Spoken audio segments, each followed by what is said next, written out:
ইসলামী শরিয়া বিরোধী কোনো সিদ্ধান্ত না নেওয়া এবং ইসলাম বিরোধী কেউ কোনো কথা না বলাসহ 10 বিষয়ে একমত হয়েছে বিএনপি ও ইসলামী আন্দোলন বাংলাদেশ।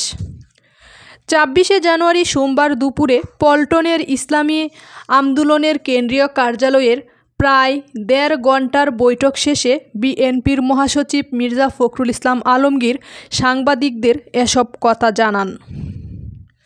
যেসব বিষয়গুলোতে তারা একমত হয়েছেন তা হল আধিপত্যবাদ, সম্প্রসারণবাদ ও সাম্রাজ্যবাদ, মুক্ত, স্বাধীন, সার্বভৌম, টেকসই রাষ্ট্র গঠনে জাতীয় ঐক্য গড়ে তোলা, দুর্নীতিবাজ, সন্ত্রাসী, খুনি ও টাকা পাচারকারীদের দ্রুত বিচারের আওতায় এনে দৃষ্টান্তমূলক শাস্তির ব্যবস্থা করা, ভোটাধিকার সহ সব মানবাধিকার রক্ষায় জাতীয় ঐক্যমত গড়ে তোলা, ন্যূনতম প্রয়োজনীয় সংস্কার করা শেষে দ্রুত সময়ের মধ্যে সুষ্ঠু গ্রহণযোগ্য নির্বাচনের ব্যবস্থা করা, দ্রব্যমূল্যের ঊর্ধ্বগতি রোধ এবং সব অধিকার বঞ্চিত মানুষের অধিকার প্রতিষ্ঠিত করা এবং আইনশৃঙ্খলা স্বাভাবিক করে নিয়ে আসা, আওয়ামী ফ্যাসিবাদ বিরোধী সব শক্তির দেশ পুনর্গঠনে ঐক্যবদ্ধভাবে কাজ করব।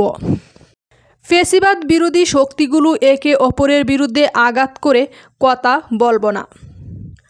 আগামীতে যাতে আওয়ামী লীগের মতো আর কোনো ফ্যাসিবাদী শক্তি ক্ষমতায় আসতে না পারে সে ব্যাপারে আমরা রাজনৈতিকভাবে ঐক্যবদ্ধ থাকব। ইসলামী শরিয়া বিরোধী কোনো সিদ্ধান্ত নেব না এবং ইসলাম বিরোধী কোনো কথা কেউ বলব না। প্রশাসনে এখনও বিদ্যমান আওয়ামী ফ্যাসিবাদীদের দোসরদের দ্রুত অপসারণ করা। এর আগে বিএনপির মহাসচিব মির্জা ফখরুল ইসলাম দুপুর 12:15টার দিকে দলের ভাইস চেয়ারম্যান বরকতুল্লাহ বুলুকে সঙ্গে নিয়ে ইসলামী আন্দোলনের অফিসে প্রবেশ করেন। পরে ইসলামী আন্দোলনের কেন্দ্রীয় কার্যালয়ে বৈঠকে বসেন চরমোনাই পীর মুফতি সৈয়দ রেজাউল করিম ও বিএনপির মহাসচিব মির্জা ফখরুল ইসলাম আলমগীর।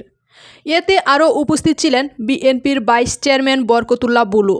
এছাড়া ইসলামী আন্দোলন বাংলাদেশের আমির ছাড়াও আরও উপস্থিত ছিলেন দলের সিনিয়র প্রেসিডিয়াম সদস্য অধ্যক্ষ মাওলানা সৈয়দ মুসাদ্দেক বিল্লাহ আল মাদানী, মহাসচিব অধ্যক্ষ হাফেজ মাওলানা ইউনুস আহমদ, প্রেসিডিয়াম সদস্য অধ্যাপক আশরাফ আলী আকন, সিনিয়র যুগ্ম মহাসচিব মাওলানা গাজী আতাউর রহমান ও যুগ্ম মহাসচিব মাওলানা ইমতিয়াজ আলম। আরও অনেকেই এ সময় উপস্থিত ছিলেন। প্রয়োজনীয় ন্যূনতম সংস্কার সম্পন্ন করে স্বল্প সময়ের মধ্যে একটি গ্রহণযোগ্য জাতীয় নির্বাচন অনুষ্ঠানসহ 10 বিষয়ে একমত হয়েছে বিএনপি ও ইসলামী আন্দোলন বাংলাদেশ।